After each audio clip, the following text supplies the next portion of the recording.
오늘은 가장 은밀한 우상 숭배라는 제목으로 말씀을 좀 같이 나누겠습니다. 어제 오늘 저에게 처음으로 스키 캠프를 했는데요. 우리 아이들도 많이 오고 또 우리 장로님, 권사님, 우리 집사님들, 청년들까지 또 많은 분들이 또 수고해 주시고 잘 섬겨 주셔서 잘 마칠 수 있어서 얼마나 감사한지 모르겠습니다. 우리 아이들한테 제가 물어봤어요. 야, 좋냐? 그랬더니 좋대요. 내년에 또 할까? 또 하재요. 근데 아이들이 많이들 또 가까워지고 친해지고 그런 것 같아요. 그리고 더 좋은 건 그런 것 같아요. 아이들이 우리 교회를 안 다녀도 아이들이 교회를 오고 싶은 마음들을 또 이렇게 불러일으킨 것 같아서 좋은 것 같아요. 그래서 아이들이 야, 너희 교회 가고 싶다, 또 캠프 가고 싶다, 이런 이야기들이 그날 당일 아침까지 이렇게 들려와서 참 좋은 모습들을 볼 수 있어 감사했습니다. 또 수고해 주신 모든 분들께 진심으로 감사를 드립니다. 오늘 말씀을 좀 보겠는데 오늘은 우상에 대한 말씀입니다. 오늘 말씀에 보면 특별히 우상에 대해서 나무일 뿐이다 라고 이야기를 합니다. 그러면서 우상은 기술자가 손과 여러 도구로 만드는 조각품일 뿐이다. 그리고 은과 금으로 우상을 꾸몄을지라도 그 우상은 걸어 다니지도 못하고 더 나아가서 말도 못해서 사람들이 메고 다녀야 다닐 수 있는 존재다라고 이야기하죠. 더 나아가서는 이 우상이 사람에게 저주를 하거나 사람에게 축복을 하지 못한다는 겁니다. 우상은 하나님처럼 천지를 만들 수도 없고 또 비를 내리기도 못한다는 거죠. 그래서 우상은 거짓이다라고 이야기해요. 거짓이다. 허상이라는 거죠. 더 나아가서는 우상에는 생명이 없대요. 여러분, 그러면서 오늘 말씀에 보면 우상이 가르치는 건 뭐냐? 우상이 나무로 만들어졌다는 것, 그거 외에는 가르쳐 주는 게 없다는 겁니다. 여러분, 그런데 이처럼 우상을 섬기는 것, 그게 아무 의미도 없는데 왜 오늘 말씀에 등장하는 남유다는 우상을 섬기게 됐을까요? 왜 하나님께서 우상은 거짓이며 절대 신이 아니라고 그렇게 말씀하시는데도 이 남유다 백성들은 우상을 섬기게 됐냐는 거예요. 여러분, 하나님이 이스라엘 백성들에게 첫 번째 율법을 주면서 십계명의 제1계명, 제2계명을 통해서 다른 신을 두지 말아라, 너를 위해 새긴 우상을 만들지도 말아라 라고 이렇게 가장 중요한 1계명, 2계명에다가 두고 말씀을 하셨어요. 그런데 그렇게 율법을 사랑하고 율법을 매일 아침마다 매일마다 암송하고 묵상하고 이 율법대로 살려고 노력했던 이스라엘 백성들이 하나님이 가장 어떻게 보면 중요한 메시지처럼 주시는 우상 숭배에 대해서 말씀을 주셨는데도 불구하고 왜 우상에 빠져버렸냐는 거예요. 우리는 이 남유다 백성들이 우상 숭배에 빠져버린 이유를 십계명 제2계명에서 그 이유를 찾을 수 있습니다. 우리 십계명 제2계명을 출애굽기 20장 4절 5절 말씀을 통해서 같이 한번 이유를 찾아볼까요? 같이 말씀 읽죠. 시작. 너를 위하여 새긴 우상을 만들지 말고 또 위로 하늘에 있는 것이나 아래로 땅에 있는 것이나 땅 아래 풀 속에 있는 것에 어떤 형상도 만들지 말며 그것들에게 절하지 말며 그것들을 섬기지 말라. 나 내 하나님 여호와는 질투하는 하나님인즉 나를 미워하는 자의 죄를 갚되 아버지로부터 아들에게로 3, 4대까지 이르게 하거니와. 여러분, 오늘 4절에 시작하면서 이 4절에 시작하는 말 속에서 남유다 백성들이 왜 우상 숭배에 빠져버리는지 그 이유를 우리가 알게 됩니다. 4절에 보면 너를 위하여라고 해요. 너를 위하여. 하나님이 너를 위하여 새긴 우상을 만들지 말아라 라고 이야기를 하셨어요. 여러분, 그런데 이스라엘 백성들이 우상을 만들었다는 건 뭐냐면 자기를 위해서 우상을 만들었다는 겁니다. 그러니까 자신을 위한 이기적인 마음, 개인주의적인 마음 때문에 우상을 만들었다는 거죠. 여러분, 사람들은 자신을 위해서 우상을 만들고 자신을 위해서 우상을 섬긴다는 거죠. 그것이 나무로 만든 조각이든 돌로 만든 조각이든 자신을 위해서라 그러면 그것을 신으로 명명하고 신으로 섬기게 된다는 겁니다. 여러분, 어떤 형상을 만들어 섬기는 것, 그것이 때로는 성경에도 보면 하나님의 형상이다라고 만들어서 그걸 하나님이라고 섬기지만 하나님에게는 그건 우상 숭배가 되죠. 왜냐하면 하나님은 어떤 형상으로도 실은 우상을 만들지 말라 그랬거든요. 특별히 우리 교회 안에 한참 목회자들에게 굉장히 심각한 하도가 되었던 게 뭐냐면 교회 안에 십자가를 거는 게 맞냐 틀리냐 이것에 대한 굉장히 첨예한 신학적인 대립들이 있었습니다.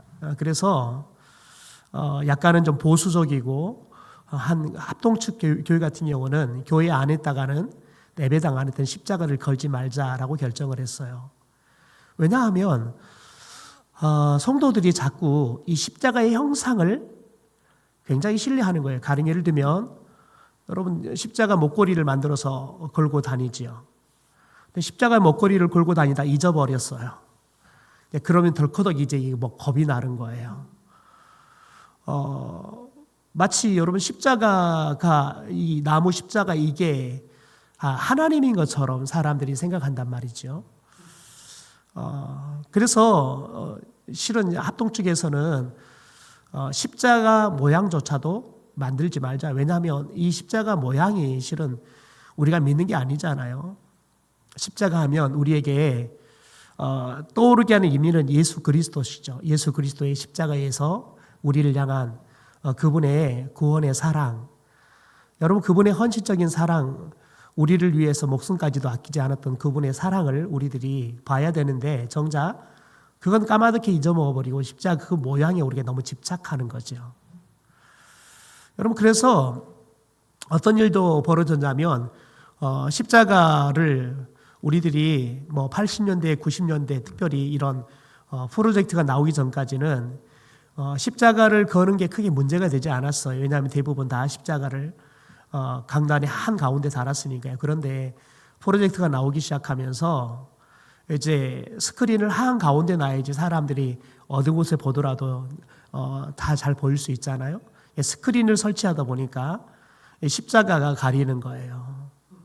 그래서 어떤 교회는 스크린을 오르내리게 해서 스크린을 내릴 때는 십자가 보이지 않지만 평상시에는 스크린이 올라가면 십자가를 보이게 하고 그런 걸 선택하지만 어떤 교회는 또 그것조차도 예배 시간에 십자가가 안 보이면 안 된다 해서 십자가를 또 다른 저기다 달았단 말이죠. 그랬더니 또 이제 왼쪽에다 달아내니까 왜 왼쪽에 달았냐, 오른쪽에 달아야지. 뭐 이런 거하고 또 싸운단 말이에요. 여러분 그런데 그게 무슨 의미가 있어요? 십자가를 다나 안 다나 그게 무슨 의미가 있어요? 여러분 그것은 의미가 없는 거예요. 그런데 우리들이 그걸 싸우는 건 이유는 뭐냐면 여러분 그게 자칫 우리에게는 나도 모르게 실은 그거에 너무 집착하기 시작하면 나도 모르게 우상이 돼버릴 수 있다는 거예요. 여러분 저는 고등학교 때 신앙생활을 시작했으니까요.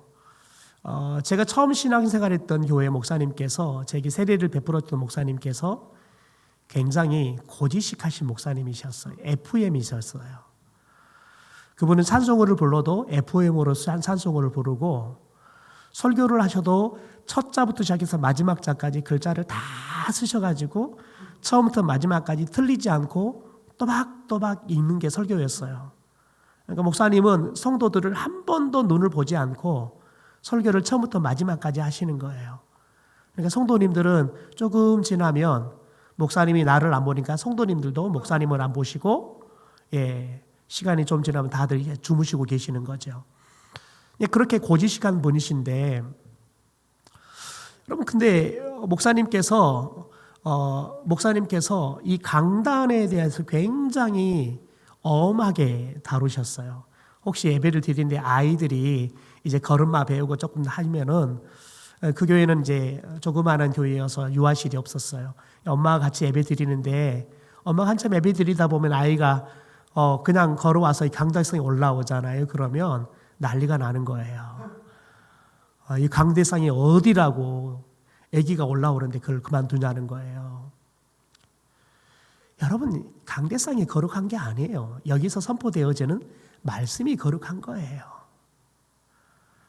여러분, 아이가 강대상 올라오는 거, 여러분, 그건 죄가 아니에요. 아이는 그러면서 그런 거예요. 여러분, 어릴 적부터 이렇게 쭉 강대상 올라오다 보면 나중에 어느새 목사 돼서 여기서 이렇게 설교하고 있는 거예요. 그런데 너무 이 강단 자체를 너무 거룩하게 생각하기 시작하면 아이가 올라오는 것 때문에 실은 목회자가 그 아이 부모에게 상처를 줄 수 있단 말이에요. 왜냐하면 우리는 너무 지나치게 말씀이 선포되어지는 이 강단을 너무 거룩하게 생각한 거예요.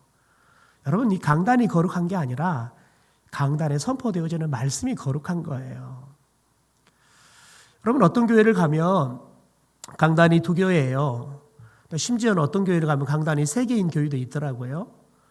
설교하는 설교 강단이 있고 또 사회를 보는 사회 강단이 있고 또 어떤 교회는 또 심지어 기도하는 강단도 있더라고요. 예배 인도를 보는 것과 설교하는 것과 기도하는 게 뭐 다 차별이 있나 봐요. 제가 보기엔 다 소중한 거거든요.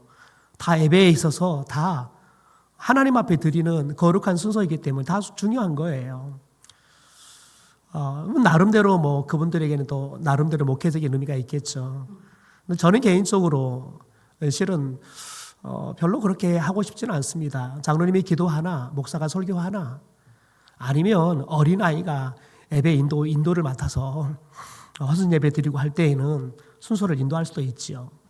중요한 건 뭐냐면 누가 뭘 하냐 중요한 게 아니라 여러분, 우리는 하나님을 위해서 드리는 것은 모두가 다 거룩한 거예요.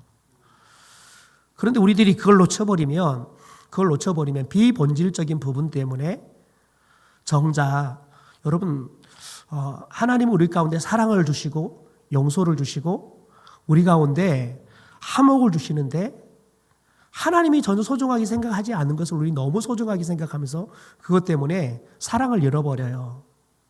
그것 때문에 용서가 없단 말이죠. 그것 때문에 화목이 깨져버린다고요. 하나님이 기뻐하지 않아요. 여러분, 그 순간 그건 우리도 모르게 여러분 우상이 돼버린다고요. 여러분, 그런데 오늘날 남유다 백성들이 자기를 위해서 우상을 만들었다는 거예요. 여러분, 하나님을 위해서 형상을 만들어도 그건 우상이라는 거죠. 우리가 잘 아는 여러분, 아론이 모세가 시내산에 올라가서 40일 동안 내려오지 않으니까 이스라엘 백성들이 답답하죠. 왜냐하면 모세를 너무 의지했어요. 왜냐하면 모세를 통해서만 하나님이 말씀했었고 모세가 모든 문제들을 해결해 주는 굉장히 키맨 같은 역할을 했거든요. 그런데 그런 모세가 무려 40일 동안이나 내려오지 않는 겁니다. 그러니까 이스라엘 백성이 너무 답답하니까 아론을 꼬드겨 가지고 자기들이 애굽에서 나올 때 가지고 나왔던 금붙이들을 다 모아서 금송아지를 만듭니다. 여러분, 우리가 보기에는 그게 금송아지 우상이라고 생각하지만 그때 당시 이스라엘 백성들은 금송아지를 만들어 놓고 그것을 이방신들이 섬기는 금송아지 우상이라고 생각하지 않았어요. 그것을 자신들을 출애굽시켜주고 지금까지 인도해 주신 하나님이라고 섬겼다고요.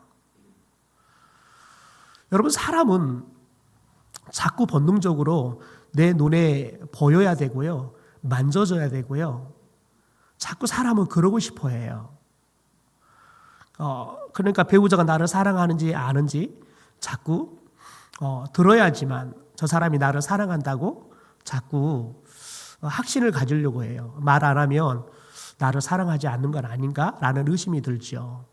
사람은 그래서 뭐든지 이렇게 봐야 되고 만져야 되고 내가 모든 것을 다 느낄 수 있어야지만 마음이 좀 안심이 되기도 하고 확신이 들기도 하죠. 그게 인간의 본능이에요.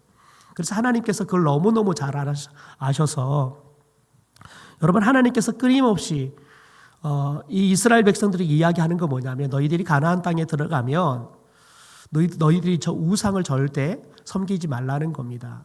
십계명을 주면서도 그래서 가장 중요하게 1계명, 2계명에 대해서도 당장 너희들이 가나안 땅에 들어가면 저 가나안의 온주민들이 섬기는 우상들을 만들 위험이 있는데 절대 만들지 말아라. 심지어 아론과 이스라엘 백성들의 그들이 금송아지 우상을 만들 것을 미리 내다보시고 어떤 형상으로도 만들지 말아라라고 이야기를 하시잖아요. 여러분, 그런데 이스라엘 백성들이 금송아지를 만들어 놓고 그걸 하나님이라고 섬겨요. 여러분, 왜 그러냐면 그들이 그렇게라도 자기들이 하나님을 섬기고 하나님께 제사를 하면 모세를 통해 자신들을 인도해 주셨던 가나안 땅을 향한 그 길들을 하나님께서 다시 인도할 거라는 생각들을 하는 거죠. 모세가 안 오니까 무려 40일 동안이나 여러분 광야길에 지체되어 있는 거예요. 시내산 밑에서 가던 길이 멈춰서 지체되어 있는 거죠. 여러분, 사람은 본능적으로 빨리 가서 안정적인 삶을 살고 싶어 해요. 늘 방황하고 돌아다니는 것을 사람들은 별로 좋아하지 않아요. 근데 무려 40일 동안이나 이렇게 지체하고 있는 거예요. 노숙하며 지체하고 있는 것이 그들에게는 굉장히 답답한 거죠. 심지어 모세가 없으니까요, 그들은 두렵기도 해요. 여러분, 그래서 그들에게 찾아오는 이 두려움들, 더 나아가서는 자신들을 출애굽시키고 지금까지 인도하셨던 그 하나님이 느껴지지가 않는 거예요. 모세가 없으니까요. 지금까지 모세를 통해서 그 하나님이 자기들에게 말씀도 하셨고 자기들의 또 기도도 응답하셨고 그렇잖아요. 그런데 모세가 없으니까 하나님을 자기들이 경험할 수가 없는 거죠. 그러다 보니까 우상을 만들어서 그 하나님께 자기들이 제사를 드리면 그 하나님이 우리와 함께하고 우리의 길을 인도하고 우리를 지켜주고 보호해 줄 거라고 생각하고 자기들을 위해서 우상을 만든 거예요.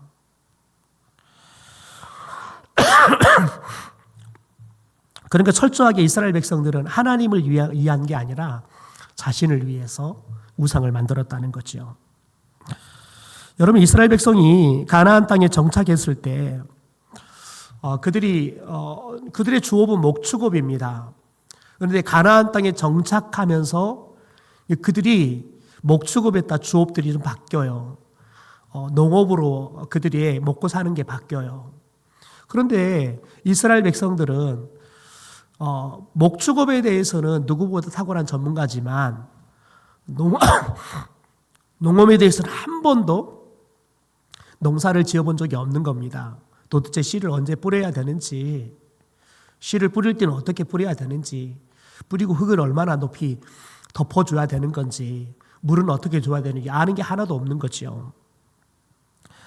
여러분, 그런데 이스라엘 백성들이 이렇게 한 번도 해보지 않은 농사를 짓기 시작해요. 그런데 여러분, 가나안 땅에 들어가서 그들이 농사를 짓는데 올해 농사를 실패하면 1년 동안 가족들이 굶어야 돼요. 여러분, 그러니까 생사가 달려 있잖아요. 왜냐하면 가나안 땅에 들어가고 하나님이 주셨던 만나도 메추라기 다 그쳤거든요. 여러분, 그러니까 자연스럽게 잘 살고 싶고 농사를 성공해서 가족들과 풍요롭게 먹고 싶고, 그런데 농사에 대한 자신감은 없는 거예요. 한 번도 안 해봤으니까요. 당연히 불안하고 두렵죠. 여러분, 이렇듯 앞날에 대한 불안, 두려움이 그들에게 찾아오니까요, 이것들을 해결하려고 이스라엘 백성들이 취했던 방법은 뭐냐면 그 가나안 땅에 살고 있는 원주민들을 원래 농사들을 지었거든요. 근데 그들에게 자연스럽게 농사하는 법을 배울 수밖에 없겠죠. 그런데 농사하는 방법만 배우는 게 아니라 자연스럽게 그들이 섬기는 농업의 신, 농사의 신도 자기들도 모르게 받아들이게 되는 겁니다. 여러분, 그래서 그들이 농사의 신 바알이라는 소의 형상을 한 풍요의 신이라고 말하는 이 바알을 섬기게 되는 겁니다.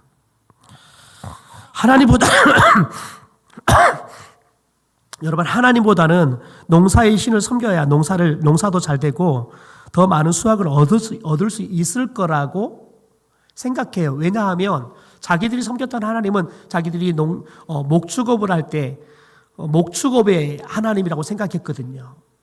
근데 가나안 사람들을 보니까 농사하는데 왜 저 사람들이 이렇게 농사를 잘 짓나 배워보니까 그 사람들이 뭐라고 하냐면 우리 농업에 풍요롭게 하는 바알 신이 우리에게 축복해 주셔서 이렇게 농사를 잘 짓는다는 거예요.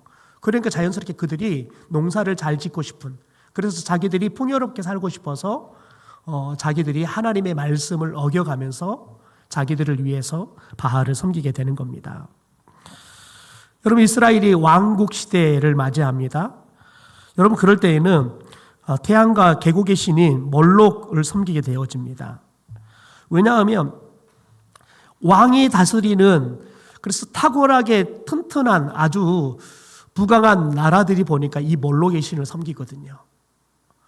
그래서 자기들이 이 왕국 시대를 계속해서 부강한 나라로 만들고 싶어서 자연스럽게 이미 자기들보다 먼저 왕을 세워서 나라를 세워가는 그 사람들이 섬기는 우상을 자기들도 여러분 가지고 들어오는 거예요. 그래서 이 몰록에게 여러분 제사를 하게 해서 자기 자녀를 제물로 바쳐서 제사를 하기도 하지요. 여러분, 하나님이 상급으로 준 자녀를 우상의 제물로 바쳐버리는 어이없는 일들을 해요. 무엇 때문에요? 나를 위해서요. 여러분, 생각해 보세요. 인간이 자기를 위해서 이기적인 마음을 발동시키기 시작하잖아요. 그러면 자기 자식을 잡아서 죽일 정도로 사람이 약해져 버려요. 여러분, 이 시간에 이 자리에 앉아있는 저와 여러분 가운데 자기 자식을 죽여가지고 제물을 드린다 그러면 이게 상식적이나요? 우리는 대부분 그런 사람들에 대해서 미치지 않고서 어떻게 그런 일을 해? 라고 생각한단 말이에요.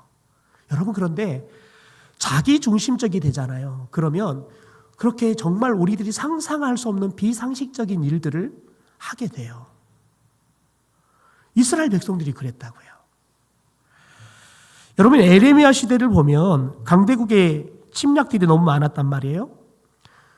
에레미야 선지자가 하나님의 예언의 말씀을 선포하지만 결국은 이스라엘은 망해요.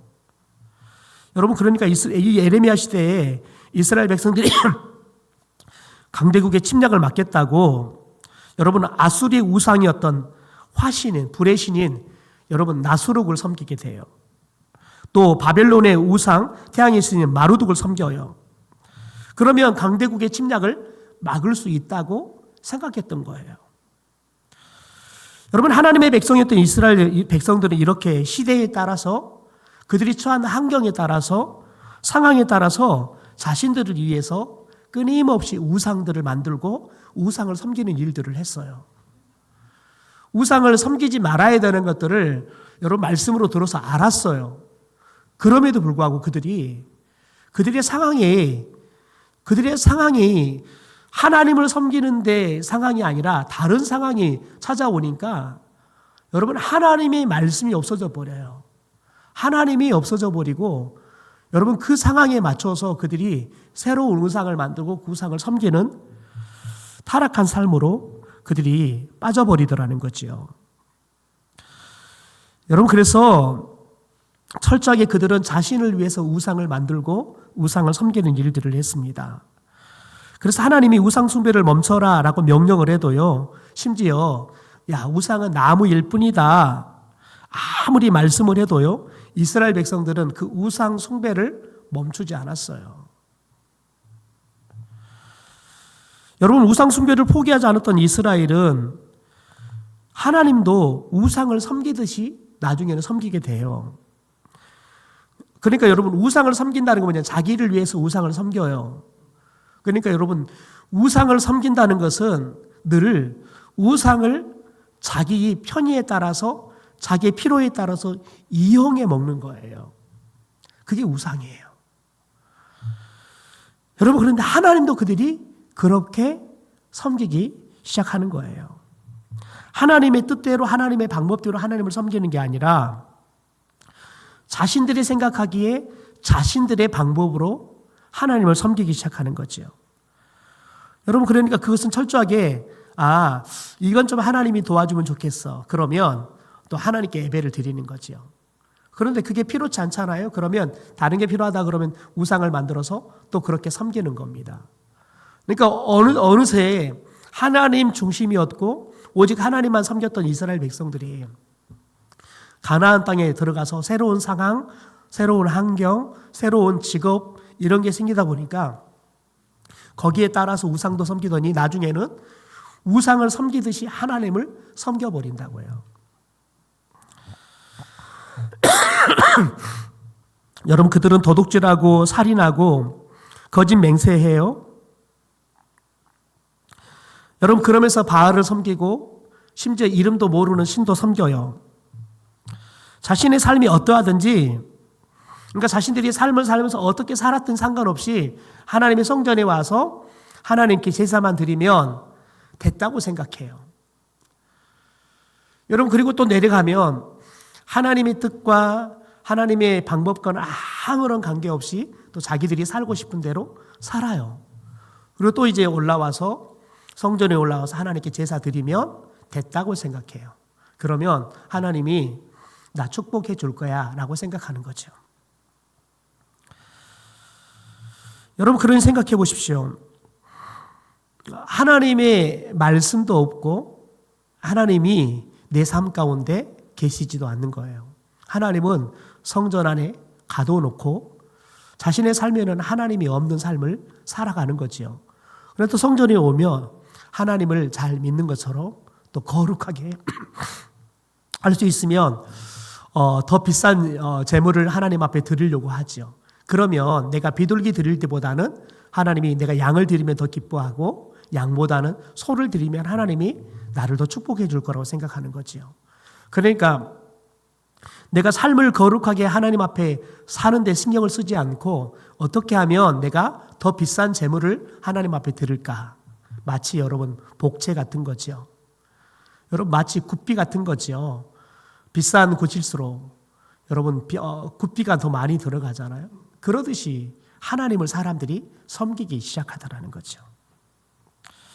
여러분, 저와 여러분이 하나님 앞에 헌금을 얼마 하든 하나님이 여전히 우리를 사랑하세요.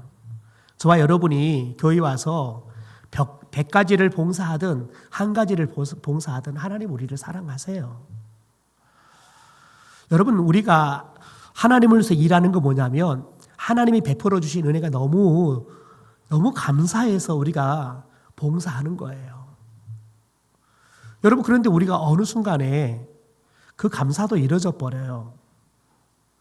우리가 하나님의 일을 하는데 마치 세상의 일을 하듯이 내 방법대로 일을 하려고 하고 내가 원하는 대로 일을 하려고 하지요. 그게 뜻대로 되지 않으면 힘들어하고 또 마음의 상처를 받았네 그러지요. 여러분, 우리가 하나님의 일을 할 때에는 하나님이 나를 구원해 주시고 하나님이 나를 하나님의 자녀로 삼아 주신 것에 대해서 너무 감사해서 우리가 하나님을 섬기는 거예요. 하나님을 위해서 그래서 우리가 일할 때 여러분 감사가 있고 기쁨이 있는 거예요. 나 같은 사람을 하나님이 이렇게 구원해 주시고 나 같은 사람을 하나님이 하나님의 거룩한 일에 내가 쓰임 받을 수 있도록 하나님이 나를 불러주신 것에 감사하면서 일하면 여러분 우리가 일하면서 기쁨을 잃어버릴 일은 없어요. 그는 자꾸 우리가 그게 없어져 버리고 자꾸 그걸 가지고 내가 원하는 것을 이루려고 하고 내 뜻대로 하려고 하면 결국은 그게 상처가 되어서 내게 다 돌아와 버리는 거예요. 여러분, 그래서 제일 어리석은 사람은 뭐냐면 교회에 와서 일하면 상처받은 거예요. 그 제일 어리석은 거예요. 교회에 오면서 여러분 교회에 와서 싸우는 게 제일 어리석은 거예요. 왜요? 우리는 왜 하나님 섬겨요? 왜 우리가 하나님 예배해요? 우리가 기뻐하려고요. 우리가 행복하려고 하나님 섬긴 거잖아요. 여러분, 그런데 우리가 신앙생활하면서 교회 봉사하면서 기쁨도 잃어버리고 더 나아가서 우리 안에 여러분 사랑도 잊어버리고 마음의 상처를 받고 그러면 여러분 아무리 많이 봉사한들 무슨 의미가 있겠습니까? 차라리 봉사하지 않는 것이 나을 수 있어요. 그래서 저와 여러분이 늘 중심에 뭘 둬야 되냐면 내가 도대체 내가 왜 교회에서 이렇게 봉사해야지? 늘 그걸 점검해야 돼요. 그걸 점검하지 않으면 저와 여러분이 감사가 없는데 자꾸 일해요. 여러분, 그러면 헌신이 아니라 일하게 되기 시작한다고요. 교회는 헌신을 하면 여러분 의미가 있어요. 행복해요. 여러분, 그런데 내가 교회 하는 일들이 일이 돼버리잖아요. 그러면 힘들어요. 지쳐요. 제가 청년들을 데리고 이렇게 사역을 해보면 크게 세 가지 사역을 해요. 제가 청년 사역할 때 크게 세 가지 사역을 하는데 두 가지 사역할 때에는 청년들이 기쁘게 해요.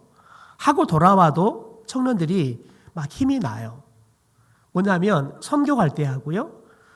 농어촌 교회를 지원하는 봉사활동 할 때에는 청년들이 봉사를 하고 돌아와도 에너지가 생겨요. 막 생기가 있어져요. 그런데 교회 일만 하면 꼭 싸우고 지치고 힘들어하고 사역하고 나면 저 더 이상 일 안 할래요. 꼭 이런 말들이 나와요. 왜냐하면 선교나 농어촌 봉사들은 여러분 오랜 시간 동안 준비를 하거든요. 그 준비하면서 함께 기도하고 우리가 무엇을 준비해서 갖다 주면 또 우리가 무엇을 준비해서 가면 저 사람들에게 도움이 될까 늘 그 고민들을 하거든요. 여러분 그런 고민들을 하고 그렇게 기도하면서 준비하면서 먼저 우리들 안에 기도하고 우리들이 그들을 섬기려고 그들의 필요가 뭔지를 막 리서치하면서 여러분 우리가 다른 사람을 섬기는 거 우리가 하나님의 일을 하는 감동이 있어요. 그러면 지치지 않아요. 여러분 그런데 선교를 갔다 와도 지치고 싸우는 팀들이 있어요. 어떤 팀들이냐면 기도도 안 하고 준비도 안 하는 거예요. 그냥 돈만 들고 가는 거죠. 뭐만 하냐면 가서 불을 툭성만 준비해서 가는 거예요. 여러분 그러면 반드시 사단이 나게 돼 있어요. 여러분 심지어 어떤 일도 벌어지면 거기 가서 귀신이 들려서 오기도 해요. 왜냐하면 선교지는 대부분이 다 불교국들이 많거든요. 여러분 그런데 심적으로 약한 청년들은 가서 자칫 눌려요. 캄보디아 같은 경우는 거기 가면 킬링필드가 있어요. 킬링필드가 한 군데 있는 게 아니라 학살을 당한 캄보디아 전국에가 킬링필드들이 다 있어요. 학살했던 장소를 다 킬링필드다 그래요. 여러분 거기를 갔다 오잖아요. 가면 죽은 사람들의 뼈들을 모아가지고 탑처럼 만들어놨어요. 여러분 그거 보고도 실실한 청년도 있어요. 심적이 약해가지고요. 그러면 굉장히 오랜 시간 동안 힘들어해요. 여러분 기도를 준비 안 하면 영적으로 눌려버려요. 가서요. 그러니까 그렇게 열심히 준비하고 열심히 상대방들을 위해서 우리가 무엇으로 섬길까?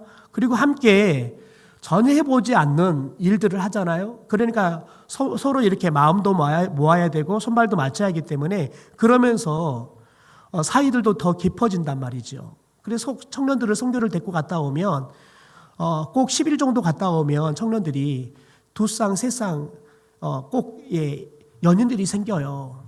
그럼 제가 꼭 그러죠. 너희들 한 달 안에 다 깨져라 그러죠. 왜냐 한 달 안에 걔들을 못 가요. 왜냐하면 한 10일 동안 매일 같이 하잖아요. 그러면 여러분 10일 동안 매일 같이 하면 갑자기 저 오빠가 나를 계속 챙겨주잖아요. 그러면 갑자기 나를 좋아하는 줄 착각해요. 근데 한국에 돌아와서 보니까 저 오빠가 나를 맨날 봐주지도 않네요. 전화도 안 받네요. 여러분 그럼 대판 싸우고 한 달 안에 깨져요. 그래서 선교 가서 만나고 온 그런 커플들이 마지막까지 결혼을 한 커플들을 저는 한 번도 못 봤어요. 왜냐하면 선교 가면 되게 힘들거든요.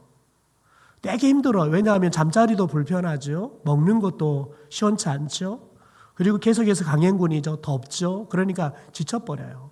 3, 4일 동안 계속 하잖아요. 그럼 지쳐버려요.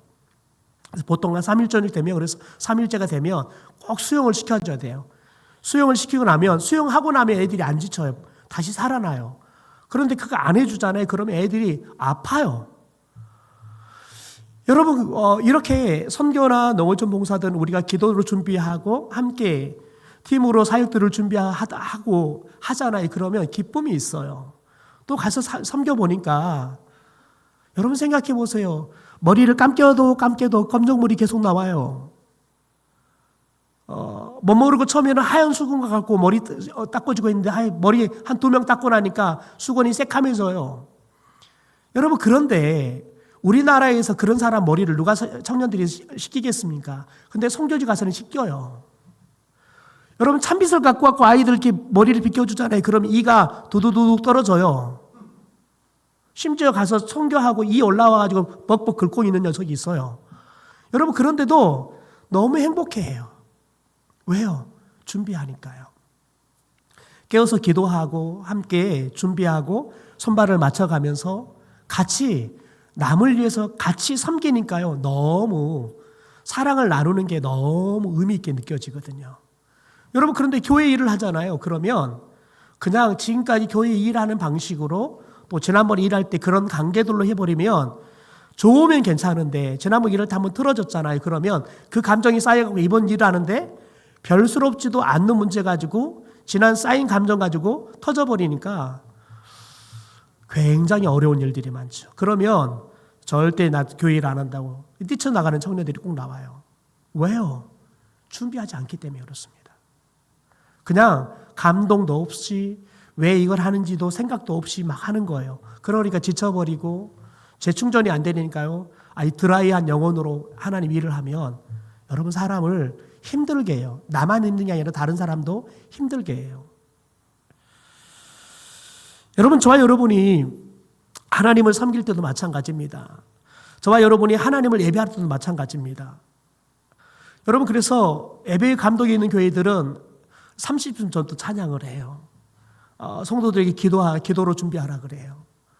심지어 어떤 교회들은 예배실 밑에다 중보기실을 만들어서 예배 시간 전부터 그 중보기도들이 예배 인도하는 목사부터 시작해서 성도들을 모두를 위해서 중보기도해요. 여러분, 그러면 여러분 그 기도하는 것과 안 하는 게 완전히 달라요. 여러분, 우리들이 하나님을 섬길 때 도대체 내가 왜 하나님을 섬기느냐? 무엇을 위해서요? 여러분, 우리들이 그걸 놓쳐버리면 나도 모르게 하나님을 우상 섬기듯이 섬길 수 있어요. 여러분, 이스라엘 남유다 백성들이 하나님 앞에 우상 섬기듯이 삶은 없고 와서 하나님 앞에 제사만 드리면 그러면 하나님이 축복해 줄 거라고 생각하죠. 그리고 또 가서 거짓말하고 또 살인하고 더 나가서는 다른 사람 사기치고 이렇게 살아요. 그리고 또 와서 하나님 앞에 제사 드리면 하나님 나를 축복해 줄 거라고 생각해요. 여러분, 하나님이 여러분 그런 이스라엘 백성들에게 선지자들을 보내서 계속 메시지를 주지만 그들은 우상 숭배도 또 우상을 숭배하듯이 하나님을 섬기는 것도 여러분 절대 변하지 않고 그것을 여전히 그렇게 살아요. 여러분, 그럼에도 불구하고 그들은 하나님 앞에 제사 드리고 하나님 앞에 더 비싼 제물 드리면 하나님이 나 구원해 주고 나 지켜주고 나 보호해 줄 것이다, 나 축복해 줄 거라고 착각한다고요. 여러분, 하나님은 우리가 드리는 제물에 혹하는 분이 아니세요. 저와 여러분이 기도 열심히 하는 척 하잖아요. 그러면 그 열심히 하나님이 우리의 그 열심에 하나님이 속지 않는다고요. 왜? 하나님은 우리 24시간 함께 하시는 분이시기 때문에 그렇습니다. 여러분, 저와 여러분이 한번 깊이 생각해 봐야 돼요. 무엇을요? 나는 과연 하나님을 어떻게 섬기고 있냐는 거예요. 여러분, 저와 여러분이 나를 위해서 하나님을 섬기는지 하나님을 위해서 하나님을 섬기는지 그걸 한번 점검해 봐야 돼요. 제가 보기에는 수요 예배에 오신 분들은 초신자처럼 나를 위해서 여러분 신앙생활하는 분들은 대부분 없는 것 같아요. 요즘 수요 예배 정도 온 분들은 나를 위해서 내가 하나님 섬겨, 내가 축복받기 위해서 내가 내 문제를 해결하기 위해서 내가 신앙생활에 이 정도의 수준의 사람들은 대부분 잘 오지 않아요. 여러분, 진짜 우리가 하나님을 섬기고 우리가 교회의 일을 하는데 무엇을 위해서 하는지를 점검해 봐야 돼요. 여러분, 나를 위해서 하잖아요. 그러면 자칫 하나님을 우상 섬기듯이 우리들이 섬겨버릴 수 있어요. 그냥 어떤 형식적인 것만 하면 됐다 착각한다고요. 여러분, 그래서 저와 여러분이 끊임없이 은밀하게 찾아오는 신앙생활에 있어서도 예배에 있어서도 여러분, 우리들이 내가 주인이 되어버리면 안 된다고요. 저와 여러분이 교회 일을 하는데도 내가 주인이 되어버리면 안 된다고요. 여러분, 우리는 하나님을 섬기고 이웃을 섬기는 게 성숙한 그리스도인이라고요. 나는 제일 나중이에요. 여러분, 그래서 저와 여러분이 끊임없이 우리가 신앙생활하는 것도, 예배하는 우리의 태도도, 우리가 하나님의 일을 할 때에도 도대체 무엇을 위해서 하는지를 끊임없이 질문을 던져야 돼요. 여러분, 이 질문을 던지고 이 해답을 분명히 갖고 있잖아요. 그러면 우리들이 예배를 드리고 교회 일을 하면서 지치지 않아요. 별로 싸울 일이 없어요. 왜요? 여러분, 내가 이 자리에 서 있는 것 자체도 감사거든요. 내가 하나님의 일을 할 수 있다는 것도 감격이거든요. 여러분, 저와 여러분이 오늘 저녁을 한번 곰곰이 생각해 봤으면 좋겠어요. 여러분의 가정에서도, 여러분이 하는 직장에서의 일도, 여러분, 내가 중심인지, 나를 위해서 모든 일들을 하려고 하는지를 점검해 봐야 돼요. 여러분, 내가 중심이 되어버리면 하나님의 우상이 되어버릴 수 있다고요. 다른 사람들이 나를 위한 도구가 되어버릴 수 있다고요. 여러분, 하나님은 우리의 이웃들을, 우리의 가족들을 하나님이 나를 위해서 선물을 주셨지만 동시에 그분들을 위해서 그분들을 섬겨라고 선물로 주신 거예요. 여러분, 우리가 그걸 놓쳐버리면 소중한 가족들을 우리들이 가벼이 대할 수 있어요.